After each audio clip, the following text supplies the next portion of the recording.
There is a time to buy and a time not to buy. And even though we've been seeing a continued drop in gold and silver's price, right now may not be the best time to make a purchase. I'll explain why in this video as we explore.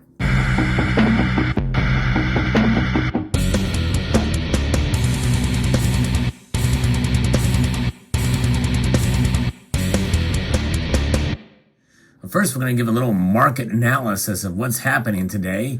Mere moments before the markets close, gold and silver are down.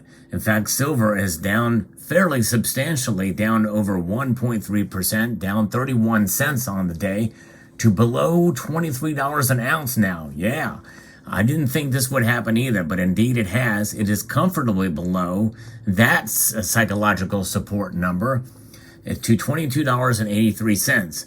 Gold is down $16.90, down just over 0.85%. Now, if you enjoy videos like this where I talk about the news of the day with regards to precious metals and some little bit of analysis and talking about the fundamentals of the metals, I hope you will consider pressing that thumbs up button down below. It does help the algorithm, as well as commenting on this video and subscribing to the channel if you haven't done so already. I also want to make you aware, because I've been asked about this. They say, well, Sal, why don't you ever talk about FedNow or central bank digital currencies? Well, I have.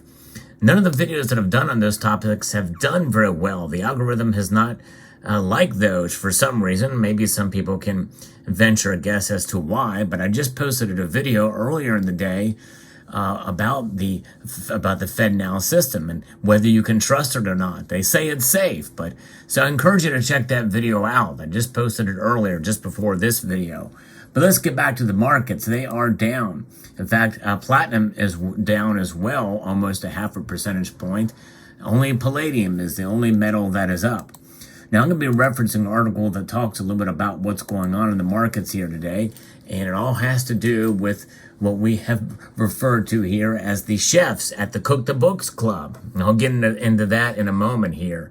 But gold and silver prices are lower, and gold has hit now a 9-week low, and silver has reached a 2-month bottom in the wake of better than expected U.S. economic data that falls into the camp of the U.S. monetary policy hawks.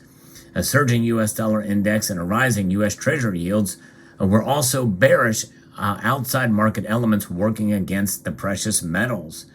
And the second estimate of the first quarter U.S. gross domestic product came in better than expected at up 1.3% versus expectations of 1.1%. and compares to the first GDP reading of up 1.1%. Also, weekly U.S. jobless claims came in well below market expectations. So that means thoughts and fears of a recession are kind of staved off a bit, because I think it's got to be 2 consecutive trades at below or quarters or months of below 1% or below or in a negative territory for the GDP numbers. Also, weekly jobless claims came in well below market expectations. Asian and European stock markets were mixed overnight. U.S. stock indexes are mixed to firmer at midday.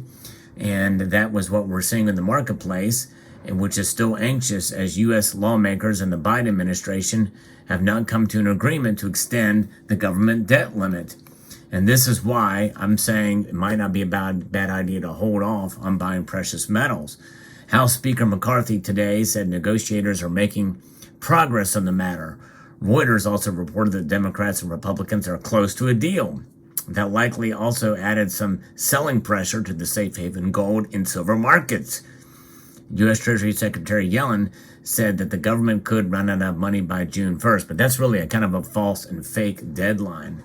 Reports that the Fitch credit ratings agency put the U.S. on watch for a possible downgrade. Fitch still expects a resolution to the debt limit before the X date, which is June 1st. And again, that's a really kind of a fake date, because that's only one sector. There's so many different levels and due dates with this. The world is not going to end if we don't get anything done by June 1st. But nonetheless, this is where everybody is converging on this one date. Both Fitch and Moody's currently rate the U.S. debt at top AAA, and S&P rates it at AA plus with a downgrade in 2011 amid debt ceiling negotiations during that time. So we've not been up and then since Standard & Poor's marked that. However, this is where the rubber meets the road is what's going to happen here. And they're kind of baking in to some extent, although I think today's drop in prices, I do disagree with this analysis, are based off of some, quote, progress. I think once they do, and I believe that probably they are going to come together and say, yeah, everything is fine, and we'll go ahead and raise the debt limit, and that's going to make the markets happy. And gold and silver will drop, I think, potentially more dramatically. I mean, I think we could very well see gold potentially fall under $1,900 an ounce if this occurs, and I could see silver falling below $22 an ounce if that occurs. And those provide good buying opportunities for those of you who are so minded. I would wait for those numbers to hit. But again, I could be totally wrong on this, but I'm just speculating this is probably going to happen. Now, let's get back to these numbers, GDP and employment numbers.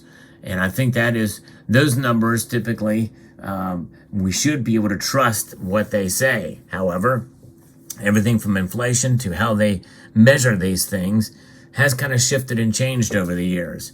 I think they're much more liberal, and I'm not talking politically, I'm just talking about how they measure these things to make things look better than they really are. And they can shift and move numbers around in such ways, even on those different standards, that make things more positive politically in that regard. And that can happen with both parties, by the way. And I've kind of have said as much even during the Trump administration. It's no secret about my political leaning. So you have to take that into account. In fact, employment is measured with 6 different ratings, the U1 through the U6. And the U6 is really the most important one, and nobody really talks about that. But regardless, how do you measure a job? Well, a lot of people are having to work 2 jobs, maybe even 3 jobs. So 3 jobs per person is how they count these things when people got to do more to try to combat inflation personally. And so that is the thing that we're looking at. Now, again, when they twist those numbers around, it's like the chefs at the Cook the Books Club. They're cooking the books because these numbers, what happens usually in the following month, there is a revision of those numbers and they're downgraded usually to more realistic numbers. So they come out and then they get revised downwards. Not a really a fair economic outlook or measure of where things are at. So I think we're going to have some leeway, and I think we're going to see a lot of this happen between now and election time, and things are going to seem better than they really are. Now, does that mean we're in dire straits and that everything is going to fall apart tomorrow? No, it does not. But it certainly does mean that there's going to be a couple of things happening. The Federal Reserve will probably now raise rates yet again, another 25 basis points, and because. And I wasn't going to say, I didn't feel they would do that before. I don't even know what the overall analysis there, or what the predictions are by the majority of those who make those kind of predictions. But I'm feeling that they're probably going to do that, especially with these newest numbers out. And I think in a sense, that is the bet that they're all taking to try to get inflation down. Because, again, remember, it only went down from month over month, 0.1%. That's the second lowest drop that we've seen move between month to month from year over year. Again, keep in mind that it did increase month over month, but it pulled back. In other words, there was slight disinflation there. And I think that they want to be more aggressive, and these numbers basically give the Federal Reserve room to make another rate hike. That's going to have an effect on gold and silver too, to the downside. So that, coupled with averting a default disaster, as the media like to portray it as such, coupled with a rate hike, that's going to be very bearish for the metals, which means there's going to be opportunities coming to buy down the road much more than they look now. You may see these prices and say, this is the time to get in. But I would say probably not. In fact, I would say probably not, as it also gives a chance for supplies to come back into form and people to kind of see, because the less people buy now and they time their bets, that means premiums very well could come down as well. And lower premiums are something we all like. So don't feed the beast at this point, in my view. And again, this is just my amateur advice to you all to not buy any gold and silver right now. I'm not doing it, partially as well too, because I'm tapped out. But even if I had money, I actually, you know what? I probably could buy, but there's another reason why I'm not buying too, which has nothing to do with the markets or anything like that. But there is a time not to buy, and you have to hedge your bets when you make decisions like this, because very well I could be completely wrong and the markets shoot up the other direction. And then you're going to say, well, Sal, you said not to buy on this date because it was going to fall, much more than where it is now. But again, that's the disclaimer here. Do not make any decisions based off of what I say. This is just an idea that I'm thinking about. And it's also an exercise, I think, of patience and timing these markets where they're at. So there you have it. Let me know what your thoughts are in the comment section below.